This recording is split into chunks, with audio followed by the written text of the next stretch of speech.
Donald Trump Iran जंग को छोड़कर भागने वाले हैं। पहले उन्हें अमेरिका में प्रदर्शन झेलने पड़े, अब उनके खिलाफ लोग वोट करने लगे हैं, रेटिंग देने लगे हैं और अब तो एक और वीडियो सामने आ गया है जिसमें डोनाल्ड ट्रंप एक जगह पर जाते हैं और वहां पर मौजूद जो लोग हैं वो ट्रंप के सामने चिल्ला चिल्ला कर उनकी बेइज्जती करते हुए दिखाई देते हैं। और इसके बाद ट्रंप का बयान आ चुका है।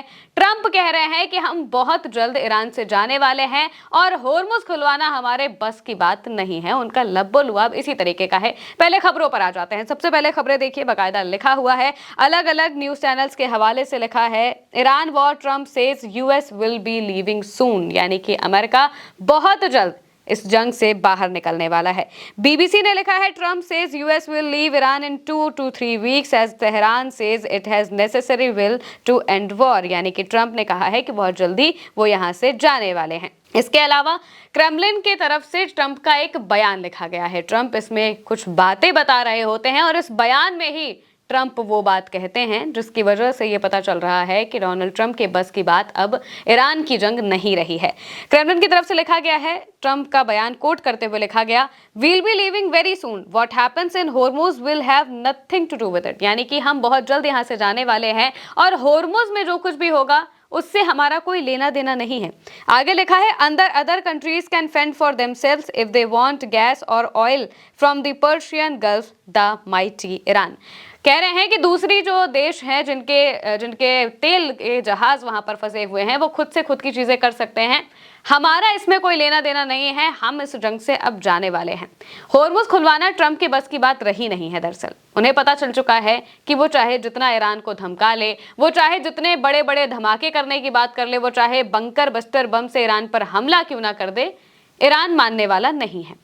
और अब उन्हें ये बात पूरी तरह से समझ आ चुकी है। इस वजह से एक दिन पहले जब उन्होंने पोस्ट किया था तो पोस्ट करते हुए वो यूनाइटेड किंगडम पर भड़कते हुए दिखाई दिए थे। उनसे कह रहे थे कि अगर आप में दम है तो जाकर होर्मुज स्ट्रेट खुलवा लीजिए। दम तो खैर अमेरिका के राष्ट्रपति ट्रंप में भी नहीं है, क्योंकि उनसे भी ये स्ट्रेट नहीं खुलवाया जा रहा है। इसी वजह से अब उन्होंने साफ कह दिया है कि होर्मुज में जो कुछ भी हो रहा है इससे हमारा लेना देना अब नहीं है। जबकि शुरुआत अमेरिका और इजराइल के हमलों से ही हुई थी। जब ये जंग चल रही थी, जब इस जंग का पहला दिन 28 फरवरी को ईरान पर हमला किया जाता है, तब तक होर्मुज स्ट्रेट पूरी तरह से खुला हुआ था सबके लिए, सभी के जहाज वहां से जा रहे थे। लेकिन फिर अमेरिका और इजराइल बिना कुछ सोचे समझे ईरान पर हमला कर देते हैं और ईरान सबसे बड़ा फैसला लेता है होर्मुज स्ट्रेट को बंद करने का। अगले दिन होर्मुज स्ट्रेट बंद कर दिया जाता है और इसके बाद पूरी दुनिया की सांसें अटक चुकी हैं।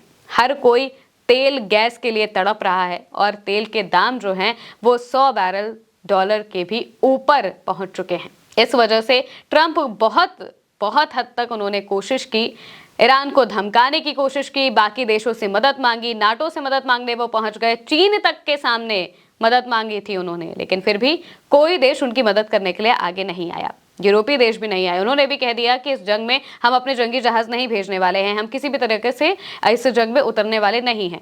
जबकि ट्रंप बार बार इन देशों से कह रहे थे कि आप सभी को होर्मुज को खुलवाने के लिए आगे आना चाहिए, लेकिन सबने कहा कि हमारा इससे कोई मतलब नहीं है। ईरान ने सबसे बड़ी स्ट्रैटेजी यही चली कि होर्मुज से बाकी सारे देशों के जहाज जाने दिए और वो देश जो कि इस जंग में डायरेक्टली या फिर इनडायरेक्टली इन्वॉल्व हैं उनके जहाजों को रोक दिया। साफ तौर से कह दिया कि आप की वजह से जंग शुरू हुई है, आप यहां से नहीं जा सकते, बाकी सबको हम जाने देंगे। इस वजह से दुनिया के कोई और देश इस जंग में पड़ना ही नहीं चाहते हैं और ना ही ट्रंप और इजराइल की मदद करना चाहते हैं। कोई भी ये बात नहीं कह रहा है कि हमें इस जंग में आना है। हर कोई बस देख रहा है तमाशा कि आखिर ट्रंप क्या क्या कर रहे हैं। अब ट्रंप को भी ये बात समझ आने लगी है तो वो भी ये कहने लगे हैं कि हम बहुत जल्द यहां से जाने वाले हैं और होर्मुज खुलवाना उनके बस की बात नहीं रही है। अब ईरान की संसद ने एक बिल भी पास कर दिया है, प्लान को मंजूरी दे दी है, बता दिया है कि बहुत जल्द होर्मुज में टोल टैक्स लगेगा जिससे ईरान पैसा भी कमाएगा। अब इस बीच जो डोनाल्ड ट्रंप हैं उनकी रेटिंग भी लगातार गिर रही है। इससे पहले हमने देखा था कि अमेरिका में भयंकर प्रदर्शन हुए, नो किंग प्रोटेस्ट हुए और अब तक का सबसे बड़ा प्रोटेस्ट उसे माना जा रहा है। 80 लाख लोग अमेरिका की सड़कों पर उतरे हुए थे ट्रंप के खिलाफ। सबके हाथों में पोस्टर बैनर थे, ट्रंप के पुतलों को पीटा जा रहा था और हर कोई ये बात कह रहा था कि ट्रंप मस्ट गो नाउ, यानी कि ट्रंप को अब चले जाना चाहिए। ट्रंप अब राष्ट्रपति पद के हकदार नहीं हैं। ये बात वहां के लोग कहने लगे थे। इसके बाद जब अलग अलग सर्वे सामने आते हैं तो उनमें भी ये बात कही जाती है कि ट्रंप बहुत ही घटिया राष्ट्रपति हैं और इस जंग से उन्हें निकल जाना चाहिए, ये कहा जाने लगा। रिपोर्ट्स देखिए, बाकायदा अलग अलग खबरों के हवाले से इस बात को लिखा गया है। तेहरान टाइम्स के हवाले से लिखा गया है, Ipsos pole 66% of Americans want the US out of the Iran war even if it means not achieving its goal. Only 27% say stay until the mission is done. यानी कि 66% अमेरिकी चाहते हैं कि अमेरिका इस जंग से बाहर निकल जाए, उसके जो मंसूबे हैं वो पूरे हों या ना हो इससे मतलब नहीं है, उन्हें बस जंग से बाहर निकल जाना चाहिए, ये बात कह रहे हैं। 27% लोग इस बात को कह रहे हैं कि अमेरिका को अपने गोल पूरे होने तक रुकना चाहिए। अब यहाँ पर यह पता चल रहा है कि 66% से भी ज्यादा लोग इस जंग के खिलाफ यहाँ पर उतरते हुए दिखाई दिए। इसके साथ में ट्रंप का अपना एक बयान सामने आया है जिसमें ट्रंप कहते हैं, I got 93% bad publicity, maybe Karoline is doing a poor job. अब ट्रंप की आदत है कि वो ठीकरा दूसरों पर फोड़ते हैं।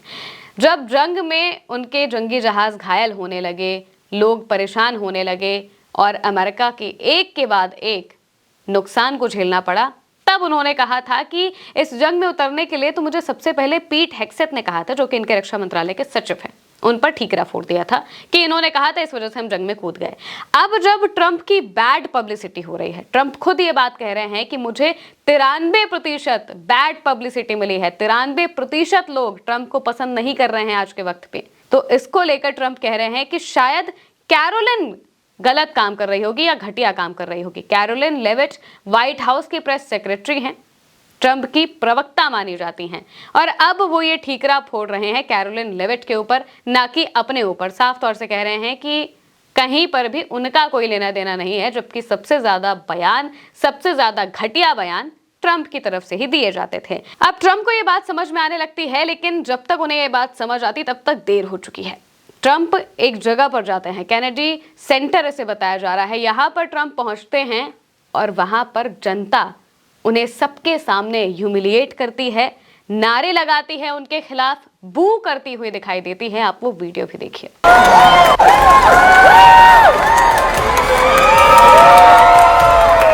इस वीडियो में जो लोग चिल्ला रहे हैं वो ट्रंप के लिए चीयर नहीं कर रहे हैं या फिर उनके लिए तालियां नहीं बजा रहे हैं, बल्कि उनकी निंदा कर रहे हैं, उनका अपमान कर रहे हैं, उनकी बेइज्जती कर रहे हैं सबके सामने। और ट्रंप के साथ में मौजूद लोग जब ये बातें देखते हैं, ये चीजें देखते हैं, तो काफी उनके चेहरे पर जो एक्सप्रेशन है ये बता रहे हैं कि आखिर क्या चल रहा है, और ट्रंप भी असहज हो जाते हैं। इस वजह से जो आसपास के लोग हैं वो ताली बजाना शुरू कर देते हैं। इसको लेकर खबर भी बाकायदा लिखी हुई है, देखिए खबरों में लिखा हुआ है, Trump greeted with loud बूज in Kennedy centre humiliation, यानी कि उन्हें ह्यूमिलिएट किया जा रहा है। जनता अब ट्रंप के सामने इस तरह से खुलकर आ रही है कि इस जंग की वजह से ट्रंप को बहुत कुछ झेलना पड़ रहा है। अब आने वाले चुनाव में भी ट्रंप की बहुत ज्यादा फजीहत हो सकती है। इस वजह से वो चाहते हैं कि जितनी जल्दी हो सके हम इस जंग से बाहर निकल जाए, हमारा लेना देना खत्म हो जाए और फिर जिसको लड़ना है लड़े, इजराइल को लड़ना है लड़े, ईरान को लड़ना है लड़े, हम इस जंग से बाहर निकल जाएंगे। और इसी वजह से उन्होंने अब ये कह दिया है कि होर्मुज में जो कुछ भी हो रहा है हमें इससे मतलब नहीं है, हम बहुत जल्द इस जंग से बाहर निकलने वाले हैं। अब ये देखना होगा कि आखिर ट्रंप कि इस बात पर कितना भरोसा किया जाए, क्योंकि वो कहते कुछ हैं और करते कुछ और ही हैं। फिलहाल के लिए मेरे आने की महिमा के साथ इस खबर में इतना ही। आप देखते रहिए उल्टा चश्मा यूसी।